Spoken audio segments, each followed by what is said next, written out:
This excerpt is from the book entitled Elohim, the Archetype, Original Pattern of the Universe, written by Dr. Henry Clifford Kinley. I will begin. A condensed explanation about hell. The prophet Isaiah said, in speaking prophetically of the so-called shepherds of the flock, ministers, priests, etc., his watchmen are blind. They are all ignorant. They are all dumb dogs. They cannot bark, sleeping, lying down, loving to slumber. Isaiah 56:10. He was not speaking of their being devoid of worldly knowledge, but their being alienated from the true evangel of Yahshua the Messiah. And there is not a sphere where there is more ignorance than in their knowledge and concept of hell. Witness an article in the January 1961 issue of Ebony magazine entitled, What Happened to Hell? The academically trained ministers who contributed to this article openly admitted that they did not know anything about hell and consequently were speculating and opinionating and had changed their manner of speaking about hell, that is, a fire and brimstone hell, to satisfy the whims of their audiences who no longer wanted to hear about eternal damnation and punishment. Such fire and brimstone sermons only serve to make the giver uncomfortable and uneasy. One minister said, there were as many opinions and concepts of hell as there were pastoral contributors to the article. Such open admission on the part of the clergy of their ignorance of what is the state and condition and location of hell is bona fide proof that they are not true ministers of Yahshua the Messiah.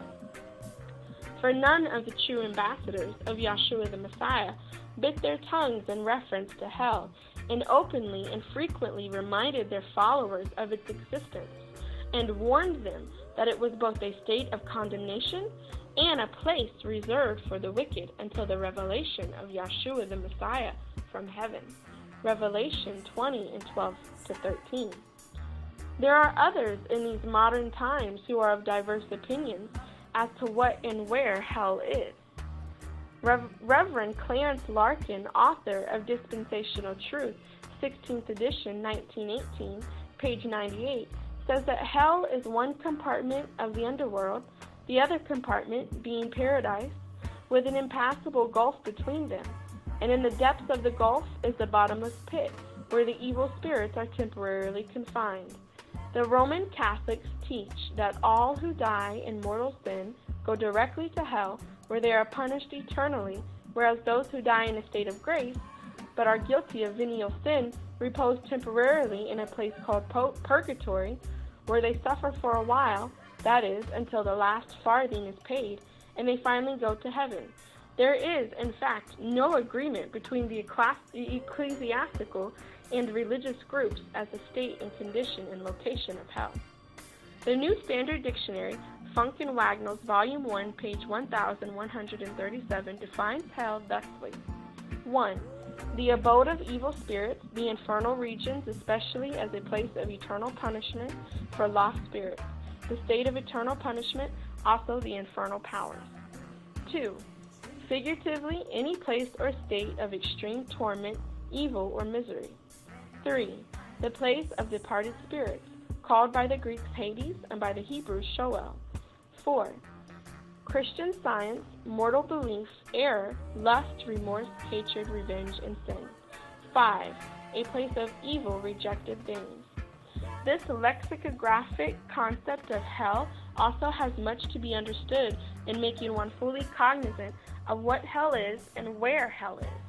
The failure on the part of mankind to definitely understand what hell is partly due to his not comprehending fully the threefold makeup of the physical body. Mankind naturally thinks of his physical body when one speaks of everlasting punishment in a lake of fire and brimstone, and forever that human flesh cannot burn forever without being consumed. He dismisses the idea of such physical punishment. Then if he does discern that man has a spiritual body, he cannot quite comprehend how this would be affected by a physical fire in a lake of brimstone. In addition, he does not discern that a spiritual body can experience pain, grief, sorrow, torment, etc., having existed in a physical body all of his life and experienced physical pain, shed physical tears, and endured physical agony. These shortcomings in mankind's powers of reasoning would be done away with if he discerned that man is threefold in his makeup: body, soul, and spirit, or soma, psyche, and pneuma, and that the soul is the spiritual body or embodiment of the man.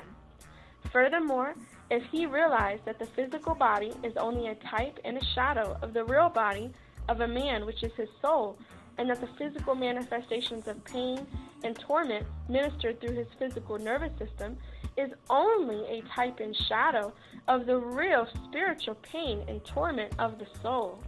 These facts are discerned or revealed by the Holy Spirit and are plainly comprehended by the divine pattern, which has been fully explained in the pages of this book. Since Yahweh is spirit, John 4:24, and is threefold, 1 John 5:7, and is the source and substance of every created object and thing, and man being made in the likeness and image of Yahweh Elohim with a material body, then it naturally holds that man's physical body is not the real substance or essence, but another state of the real.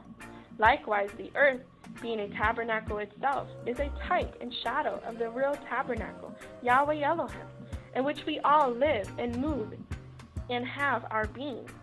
Acts 17:28. Thus one does not seek to geographically locate hell, knowing that this old earth and all the glory thereof shall pass away suddenly and quickly be consumed or changed, as also our physical bodies. 2 Peter 3:10, 1 Corinthians 15 and 51-54. Since we have talked about types and shadows and the reality of things, hell too has its types and shadows, which we will discuss at this time and later explain the real hell. John in his vision on the Isle of Patmos wrote, "And the sea gave up the dead which were in it, and death and hell," translated the grave, "delivered up the dead which were in them, and they were judged every man according to their works." Revelation 20:13. David further prophesied of Yahshua, "For thou wilt not leave my soul in hell, neither wilt thou suffer thine Holy One to see corruption." Psalm 16:10. See plate number 31E, page 9. Which Peter explained in Acts 2:22-35. That Yahshua went to hell, the grave, but did not stay there or see corruption, but preached unto the spirits in prison. 1 Peter 3:18-19. Thus one can readily see that the grave or the hole in the ground is a literal explanation of hell. Furthermore, Peter said of the angels that sinned, Satan and his angels, that Yahweh spared not the angels that sinned, but cast them down to hell, them into chains of darkness, to be reserved unto judgment. 2 Peter 2:4.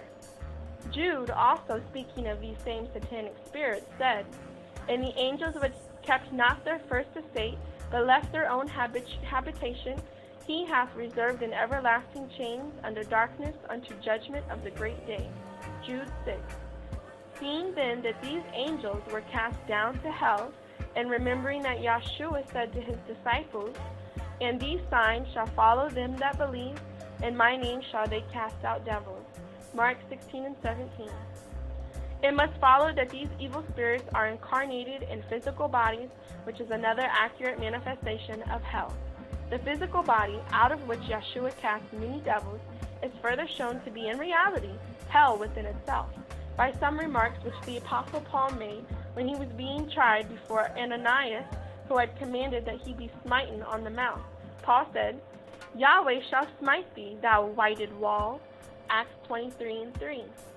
And referring to Yahshua, saying that the Jews who outwardly cleaned up themselves, but had no regard to their inner selves or souls, which were dead, were likened unto whited sepulchres, tombs, which indeed appear beautiful outwardly, but inwardly are full of dead men's bones. Matthew 23:27.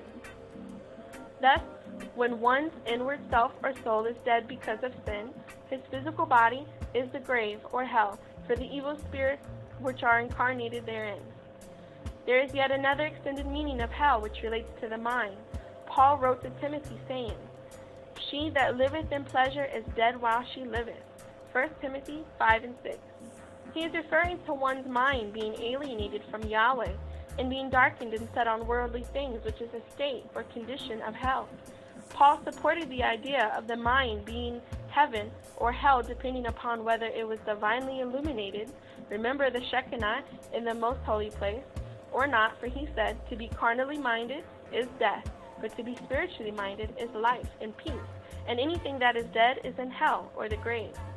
The above mentioned manifestations of hell are only child's play compared to the real hell, divinely discerned and revealed by the Holy Spirit. John writes that in his vision on the Isle of Patmos, that the devil, the beast, and the false prophet, along with the nations they deceived, were cast into the lake of fire and brimstone, where they were tormented day and night forever and ever. Revelations 20 and 10, plate number 38E, page 9. This was shown to John in this fashion so that mortal man might have some conception of the lake of fire. Figuratively, it can be shown by the tabernacle pattern in this manner. Fire burned continuously on the brazen altar in the outer court of the tabernacle. Yahweh dwelt between the wings of the cherubims in the most holy place, and he is a consuming fire. Hebrews 12 and 29, plate number 25A. The fire on the brazen altar typifies the fire in the center of the earth, which scientists attest that there is. See plate 25E. The brazen laver is interposed between the fire on the altar and the fire Yahweh in the most holy place, like as the Red Sea was interposed between Egypt, the earth plane, and Canaan land, or heaven. See plate number 25E. Thus, when Yahweh shall descend from heaven as fire, mankind will be literally caught between fire above, Yahweh, and fire beneath, in the heart of the earth, which is likened unto his being in a lake of fire, the sea. This was typified also by the manner by which the first world was destroyed. Yahweh Elohim opened the windows of heaven and poured out water from above. Remember the firmament dividing the waters above from the waters beneath, Genesis 1 and 7? And the fountains of the deep were broken up, Genesis 7 and 11. And mankind was caught and destroyed in the midst. This analysis pertains to the consummation of the flesh, suddenly and quickly, as Paul says, that we all will be changed in a moment, in the twinkling of an eye, 1 Corinthians 15 and 52. But the real hell comes when, after the consummation of the flesh, those souls who have sinned and transgressed Yahweh's commandments will stand in the presence of Yahweh, who is a consuming fire, and discern the glory and radiance of Yahweh and his sons, who are clothed on with a new and glorious body, and compare their naked selves with them. Then shall there be weeping and wailing and gnashing of teeth and cursings. That is the true hell. As Paul states, for I reckon that the sufferings of this present time are not worthy to be compared with the glory which shall be revealed in us. Romans 8 and 18. Consequently, when the unclothed souls and sinful spirits see all of this glory and recognize that they have no further chance to attain unto the same, and are in reality banished from Yahweh in all his glory. For a type, compare the old weather-beaten tabernacle in the wilderness with the splendor and magnificence of Solomon's temple. Forever, that is punishment indeed, and that is the lake of fire and brimstone indeed. The Apostle Paul said, Therefore, if thine enemy hunger, feed him. If he thirst, give him drink. For in so doing thou shalt heap coals of fire on his head. Be not overcome of evil, but overcome evil with good. Romans 12 and 20 to 21. According to the divine pattern which we mentioned earlier in this discourse, hell can be geographically located as the grave, since the universe itself is a tabernacle made after the fashion of the one Moses saw atop Mount Sinai, and later built in the wilderness of Sinai, which the tabernacle is a transfiguration of Yahweh Elohim himself, who is a flaming fire, 2 Thessalonians 1 and 8. Since nothing at no time is outside of Yahweh, for it is in him that we live, move, and have our being, Acts 17 and 28, then hell can be geographically located using the physical pattern which reflects Yahweh, the archetype spiritual pattern. When one compares the tabernacle with its outer court, holy place, and most holy place with the migratory pattern of Egypt, wilderness of Sinai, and Canaan land, symbolizing the universe itself, one can readily see that the outer court in Egypt are the same and symbolize death and burial. See plates 24 and 25, volume 1, page 129. We have already explained that Yahshua was symbolically or spiritually crucified in Egypt, Revelation 11 and 8, and buried in Joseph's new tomb, also spiritually in Egypt. This makes then the outer court, or Egypt, hell, or the grave, and the repose of dead souls, Matthew 27 and 52 to 53, Hebrews 13 and 11 to 13, see plate 31, page 9. Since we have geographically located hell according to our physical pattern, the tabernacle, let us debunk the Roman Catholic's contention that purgatory is a place between heaven and hell. See the illustration on purgatory, page 105. According to Yahweh's pattern, the holy place is situated between heaven, most holy place, and hell, outer court. Matthew wrote, "When ye therefore see the abomination of desolation, spoken of by Daniel the prophet, stand in the holy place. Whoso readeth, let him understand." Matthew 24 and 15. Since the holy place is situated between heaven and hell, and Yahshua said for the sons to stand there, then purgatory is definitely and positively not located there. This has been an excerpt from the book entitled Elohim the Archetype, Original Pattern of the Universe, written by Dr. Henry Clifford Kinley and narrated by Yahshuans Giving Glory.